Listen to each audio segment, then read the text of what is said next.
पुणी ट्रम्प को मुह फुटाणी मारिले सांघातिक गालु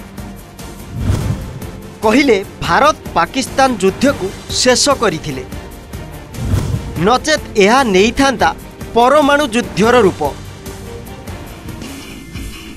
अमेरिका राष्ट्रपति डोनाल्ड ट्रम्प पुणी थरे देखाई डहरामी से कहिचंती भारत और पाकिस्तान मध्य चली 4 दिनिया सामरिक संघर्ष को संभाली नहीं थिले नचेत यह परमाणु युद्धर रूप नहीं था।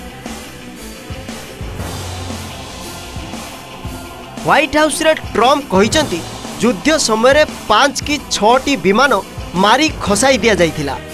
से किंतु स्पष्ट करि नथिले एही विमान गुड़िक केउ देशर भारतर ना पाकिस्तान रो। से यह मध्य कहि नथिले केउ देशर केते क्षति होईची। अन्य पक्षरे भारत किंतु मूलरू ट्रम्प को कथा को एड़ाई आसुची आउ कहि आसुची जे उभय देशर पारस्परिक बुझामणा माध्यम रे सेमानक सामरिक कार्यानुष्ठान बंद होईची एवं एथिरे अमेरिकार कौनसी भूमिका नाही। ट्रम्प किंतु तांकर एही फुटाणी सेतिक बेले मारिछंती जेतेबेले अजरबैजान रो राष्ट्रपति एवं आर्मेनिया रो प्रधानमंत्री उपस्थित थिले। एही 3 नेता एक त्रिपाक्षिक स्वाक्षर समारोह रे जोग देइथिले। एठारे अमेरिकार मध्यस्थतारे एक शांति चुक्ति उपरे दस्तखत होइथिला। एही समय रे ट्रम्प गालु मारी पुणी कहिचंती राष्ट्रपति भावरे मोर सबुठारु बड़ भूमिका होउची विश्व रे शांति आ स्थिरता आनिबा।